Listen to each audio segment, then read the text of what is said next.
What's up homies, it's Toast Ghost T here, and today this video will be focusing on a lighting tutorial, specifically for digital art. This means the only items you will need is yourself and the device you use for digital art. Now find somewhere comfy and grab a snack because these first few minutes will be purely informational. However, feel free to skip ahead to any given timestamp. Lighting in art is important as it really helps develop the art piece, making it stand out and look pretty. However, when it is done wrong, it can look really out of place and ruin a piece. This tutorial will focus on adding lighting effects onto characters, light sources, and what that looks like. Moving on to the actual tutorial, firstly we need to start with a plain base of a character, as shown here. This is what I will be using to display the different forms of lighting, particularly the do's and don'ts. Up first, we need to decide which side will have lighting and which side will have shading. This is important to get established at the beginning of the piece, as sometimes you may find areas that clash. Personally speaking, I prefer to use the left side for light and the right side for shade. This, however, is dependent on where the light point is. As shown in the image, the light is coming from the top left corner and the shadows from the bottom right. Setting a point where the light comes basically influences where the shadows will go. Moving forwards, choosing what colors you use is also important. Depending on your setting, you may want to use warm colors or cool colors. However, since this tutorial focuses on just the character, I will be using orange or yellow for light and purple for shadows. Now that we know the basics, we need to be aware of what brushes we are using. Usually very beginning artists will tend to use an airbrush to shade. This gives the art a blurry effect, making it look straight up bad.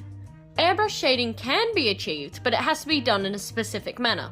A good brush for beginning artists is just a normal drip pen. This will provide a solid brush to work with, where we can mess around with the opacity later.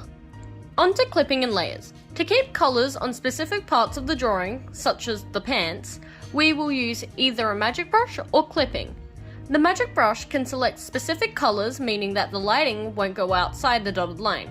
You can achieve this effect on a larger scale by using clipping and layers. The layer underneath the clipped layer will be the boundaries for the clipped layer.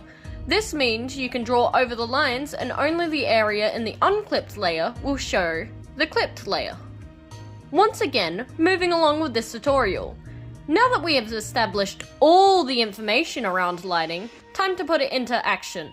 In this example, you can see I am starting off with the shading, taking note of how since the arm is in front of the drawing, there is a shadow between the two areas.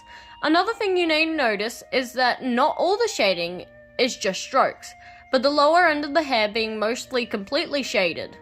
This is to show depth and make the image pop out a little. Continuing on, not all the shading is next to the lines. This is again to bring the drawing together and add a little bit more depth. Moving on to lighting, I am drawing a circle with arrows to show where the source is coming from. This is to help develop an understanding of where the light will be, the brightest, and where the light will start to fade. Again, noticing I am not putting light on all of the left side, but only the parts that will receive direct contact with the light source. This is something that people can get wrong, as shadows can be almost everywhere, but light cannot.